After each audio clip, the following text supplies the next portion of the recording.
y'all. What's good? I'm Laura. And I'm Dee. Welcome to Spill the Tea with Laura and Dee. What's our title today? So, I'm glad you asked. Our candid convo for today is, what is it like to order inventory for your own flip?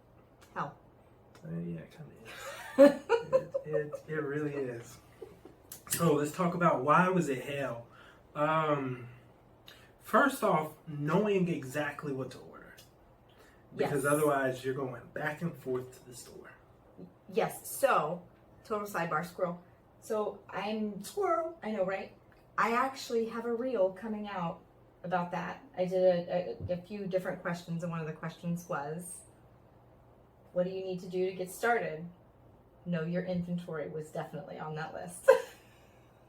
So watch out for that. Laura It'll be out Sparkles Lerman. Yes. So J. Cook. Totally. So it's funny you brought that up. Anyway, know your material. Keep going. Yes. So, how did we find out our inventory or our material list? We mostly worked with the contractor. Mm-hmm. So that part was easy though. Kind of. Well, what the contractor gave you, so you got to define I think you got to explain the difference between what the contractor orders and what you also pick out, right? So you need tile, but I would encourage you to pick out the kind of tile you need. So your contractor's going to give you quantity. So if you have a bad contractor, you might not have enough 2x4s. That's easy to correct. Right. So by know your inventory, know the design as well, I would say. So that's actually one of the benefits, I feel like, of ordering your own inventory, is kind of having a lot more control of what you're putting in. Correct. So I think the part that was a little difficult was, kind of working with the contractor to make sure that when things missed. So, and I mean, the way I kept up with it, so I used our system, ClickUp. And within ClickUp, there's actually like this massive, there's a massive list that's embedded into like a spreadsheet. And it just keeps up with like everything that we've ordered. And then I keep like a status column. So it's like, that was one of those things where, I used to audit inventory when I was, as an intern, for other companies. So coming to do this was a little easier because I kind of knew what was important. But I just put it in that spreadsheet, and every time we would bring up something new, I would add it. But then it was just coordinating to get it ordered. That was awful. Yeah. That was awful. I would say the spreadsheet was nice as the business partner and the person on the receiving end, just because as our contractor would give us our order, and we did it we had a full inventory sheet when we got started, which was great. We kind of had an idea of what we needed. And then for each week, we ordered new inventory. We didn't order the full project up front. A few reasons for that. One, sometimes material walks off, so you don't want too much at the house. Sometimes flips don't totally work out, and you got to bail. So you want to have as least in it as possible. We won't go there. And then, you just may change your mind. A tile may break, a box of tile may break by sitting there too long, and next thing you know, they don't have that tile anymore. So I would say we ordered our inventory as we went, but we knew up front, and it was also nice because we could watch if prices of material changed, right? Because sometimes the flips take a little bit longer for whatever reason, especially as supply chains are down. Right. I think another big factor into that too is like that original master list of what you need. It's going to change to some extent. Correct. You're going to need more of something, or you're going to need less of We have something. change orders. Right. So less of something's not too big a deal, especially depending on who you go with. Like Lowe's and Home Depot, the one thing they were good about, if you keep good records, they'll take it back. Yes. They'll take. One time they gave me cash. Just like, you want cash? I was like, I don't, but okay.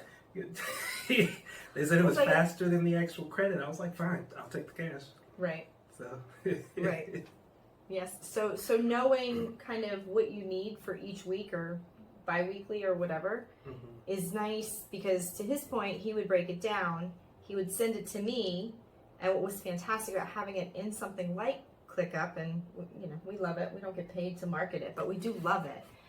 But what's nice about it is when he sent it to me, if a tile did change, he would send me the file, and there would be a link straight to that tile. So I could say, okay, this is what the tile looked like, so I need to pick something similar. Or if he had to make a decision on the fly, he was able to say, okay, this is what it looked like, and he was able to change it very quickly. And what'll be nice is as we go back through, one, we'll be able to watch how inflation impacts our flips. We'll be able to keep up easily with the cost of everything. And also, like, I don't need to research toilets more than once. Right. Right. I don't. The toilet worked first time, it's going to work every other time. It worked. It's low flow. It was, it was a good middle of the road toilet. It wasn't super luxury, like it didn't have a bidet, but it, did what it was supposed to do. It ate poo. How much extra is a bidet? I don't know, but I have one, but it's not installed. I've had it for like 4 years. We should put it in the next house. I haven't installed yet, so yeah, there's that. LOL. So also I would say know who you're gonna order from too. Mm-hmm. So Home Depot and Lowe's are great options. They're great options for your bulk items. Correct. I think they're... Yeah, but once you get to, and that's a good point, once you get to like specialty items, lighting, stuff that needs to be ordered, it's like you get what you get. Mm-hmm. Yeah. Lighting, we were not in love with the choices at Home Depot, and I'm glad we didn't just settle. We did pick the kitchen light, came from Home Depot, but then the living room light, which everybody that saw it, our contractors, the neighbors, the buyers, it was fabulous. It was a super cute gold light. It had like little sprees coming off everywhere. Mm-hmm. It was fabulous. We got that off of overstock.com. Right. So make sure that you know your audience and know who you're servicing, and don't overspend, because when you do leave Home Depot and Lowe's, I think it's easy to really start seeing some pricier items when you're looking at those specialty items. And websites like Overstock, Wayfair, I think we looked on Amazon, all reasonably priced. I think our living room lighting was maybe $150, $200. It was not. I think it was less than 150. Oh, was it? I don't remember. He keeps those records. Yeah. So well, I was actually happy about that one. Yeah, it was great. So know where you're ordering from, know what you're ordering, and make sure you kind of keep good record of where you got it from. Right. Because you don't want to be like, oh my God, that was fabulous, and then not be able to find it later. Right. Also, keeping up with like who you can buy from. Like once you buy from someone, and then even we've gone to a couple of trade shows, and I've kept all their information. So then that way, when we go to actually purchase something, if we need to branch out, we do have that. Plus, those business cards get lost. So it's just like don't use business cards, people, please. But some people, they still pass out business cards. Yeah, share your information. I usually just take a picture of it, and then I'll send it to ClickUp. For it to get like typed in. Right. But trying to keep up with those business cards is hard. So why was Home Depot so awful to work with, and Lowe's? Like, what was the challenge? So those biggest challenges, which is irritating because the actual logistics. So if they had something, actually getting it to us was I feel like a bigger problem than it should have been. Yeah. Sure. Also, them actually having things was a big problem. Yep. And then another one, so the ID numbers that they use, it might be worth your time to figure out how they use them. Well, they're different. So the website, when you are looking online, right? Correct. Because they have more choices online than they do in each of the stores. So when you're looking online, it gives it one SKU number. So when you order online and try to return it, there's issues. But then in store, it's got a different one. So understanding how that, once we figured that part out, things got a lot easier. But my biggest problem, also ordering from that damn bid room. Yeah.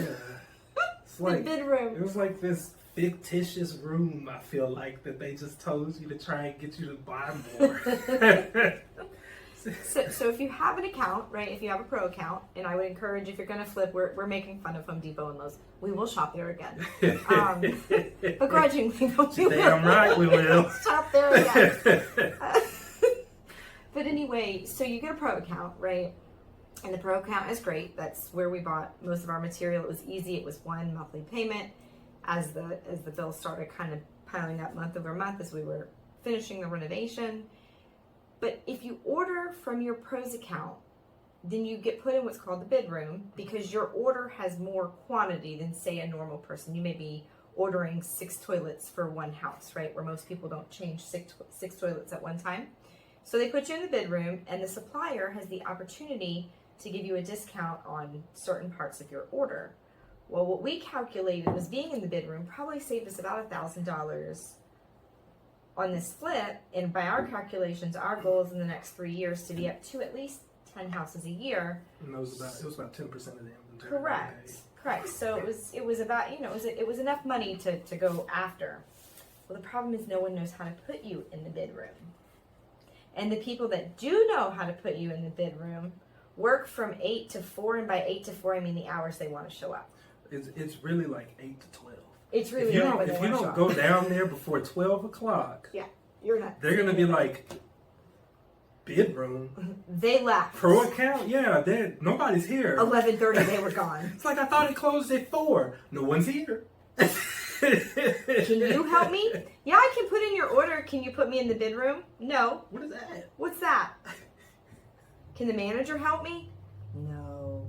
He's busy. The manager's busy. The manager's interviewing someone right now. Oh my god. You only have one manager in a store this big? Well, yeah, right now we do, but it's 4 o'clock in the afternoon. Right, like still busy. Like got a bunch of folks in there. It's awful. Prodesk was a ghost town though. It was. Now we did find from Home Depot to Home Depot and Lowe's to Lowe's that the capability was different. So we did end up finding one person at one Home Depot who, if you got there before 12... You have to find the right person. Yes. He was super helpful, but I would encourage you to make sure to get those credit cards. I think what really worked for us, and we should probably like harp on this more, is like going to kind of the same specific location, because we were going to one near your house. Correct. And we ended up finding out who could and who couldn't help us. And correct. so we got that to was know kind them. of right. That was the one thing that and really they got helped. to know us. Right. Yeah. Oh yeah. Absolutely. No one will forget. Mm-mm. They're gonna see us come back. Oh fuck! You better. Did you check that order? Twice. Measure twice. Once with them. Oh my god. Oh man. Yes. So that was the awful part of ordering, Mm-hmm. but we made it through. Yeah. And like you mentioned earlier, we saved at least 10% on our inventory. So 2 ways to save on inventory, since we're talking about ordering inventory, and I don't know if we've talked about this before, but when you hire a contractor, make sure to hire a contractor who will allow you to stay in control of ordering. I'm not saying always stay in control of ordering, but understand the difference in savings if you do place the order over the contractor placing the order. Because if you're nearing the end of your project and you've been having the contractor place the orders, make sure they'll, on the front end, make sure they know you may change that. Because if you need to cut back a little bit, that's a really good place to kind of trim the fat off your budget, especially if you're a new flipper. But again, make sure you're working with a contractor who can give you your quantities. Our guy was awesome. He would send them over in a sheet. Everything was listed. It was very, very easy to go in, plug in an order, and just be done. Mm-hmm. It really was. Unless it was design. Tile. Because that fell on you. Everything I picked was out. Yeah, that was hard. Oh my god, I went through 7 tile for the bathroom. And the bathroom was not big. Bathroom in laundry room is in the kitchen. We did the same tile in the bathroom and the laundry. We did something really fun. And I think I literally had to pick 6 tile. We would order it, and so we would have to call before ordering. which is not something I really thought about, but makes complete sense. So we will call every time now. But yeah, we would put in an order, and the next day I would either get a phone call or an email basically saying we just canceled it out. And you would call and find out, like, okay, well, we were just out. It's like, but why is it on the site? It says y'all have a bunch of it. Right, like 900 boxes. Right. It's like, no, we have none. And we have this tile. Right. We have this one. That's not what I want. It's not even close to what that's gray and this is white. Right. So I would say have like a couple of options of like where to go, like outside of Home Depot. Yeah. And if you're in the Atlanta area, there is Floor and Decor. I find to be expensive. That's a great place to go. Just make sure it's in your budget because they have some fantastic options out there. It was not in our budget. However, there are a few like resale places, scratch and dent type, you know, this box was opened or returned or whatever in Buford.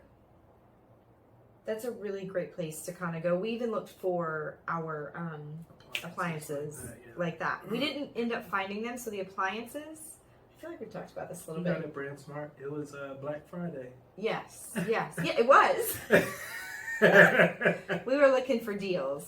I don't remember if we got one or not, but we did get good appliances. We did? We got a deal. Okay. Yep. That was his job. Gave him the credit card here. Go buy the appliances. Oh, man, they wouldn't even let me. They wouldn't let him use it. His name wasn't on the fucking card. Like, it's a business card. No one's name's on it. Yeah, but he doesn't own the business. Oh, my goodness. Right. Yeah, that was. So I had to go down after he picked them out. So, but that was a fun experience. It was kind of interesting. I would say for that one, probably next time we do it, we'll probably like benefit more if we kind of pick a couple of them and maybe kind of go and check on them every so often.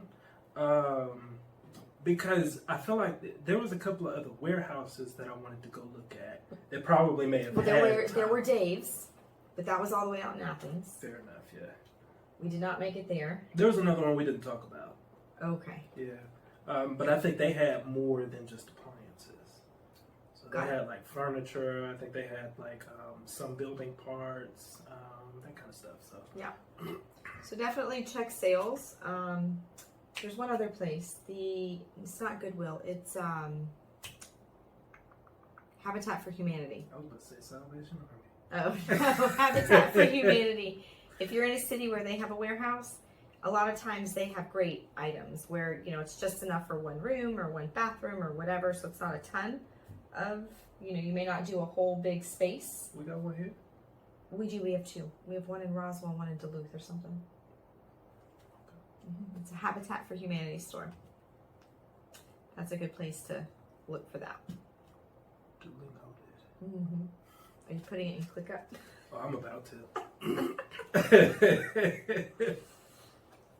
Okay. Yes. So, you know what time it is, right? It's time to get ready. It's time for Question Quickies. Oh, that's a cute name. So, this is the time we get to find out what questions we're getting. Okay. So, shoot. One of the questions we have here, what inspires your design ideas? TikTok. Outside of Pinterest. TikTok, yeah. Outside.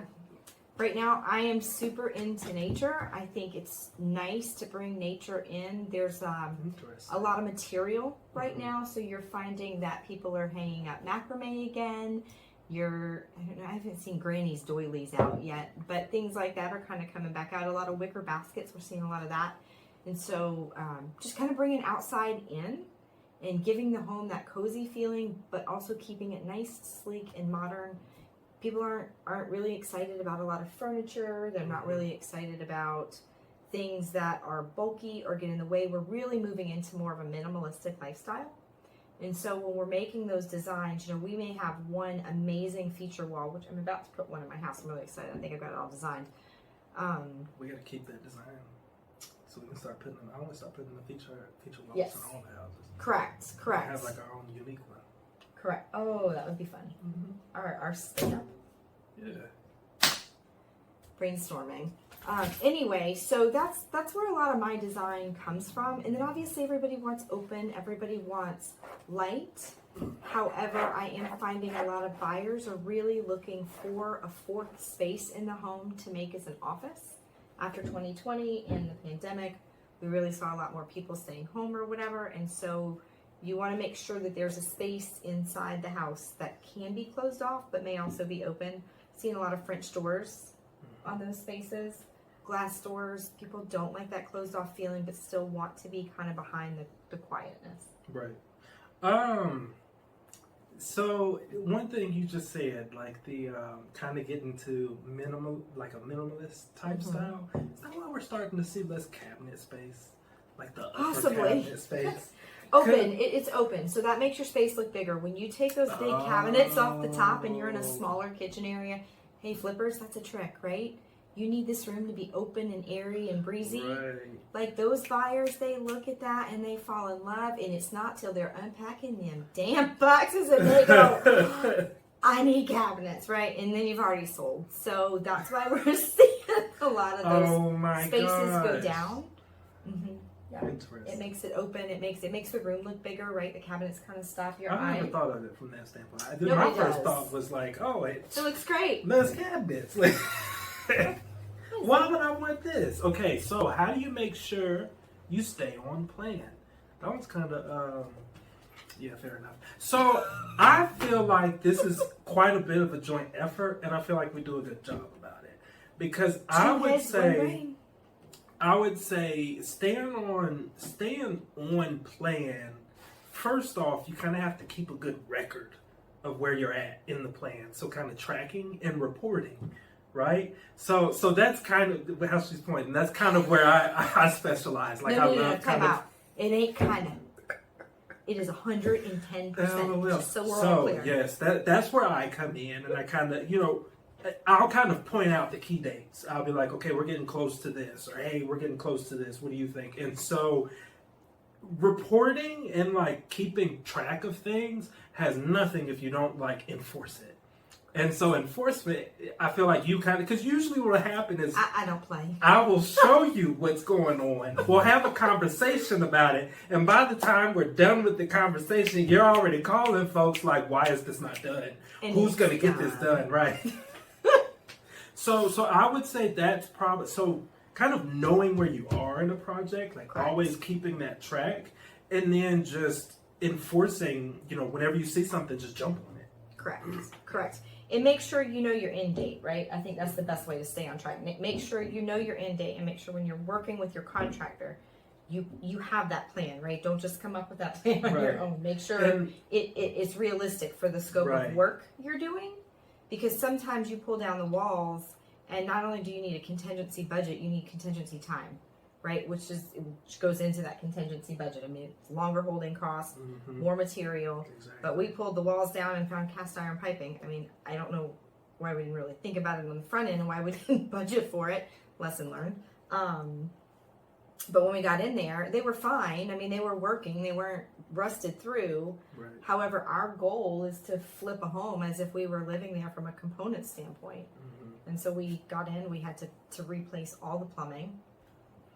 Wasn't as expensive as I thought it would be. However, it ate up a good bit of that contingency budget. Right, exactly. Yeah, so know your timeline. Yes. And then you can kind of say, am I on pace, am I not? And then you can make those adjustments, right?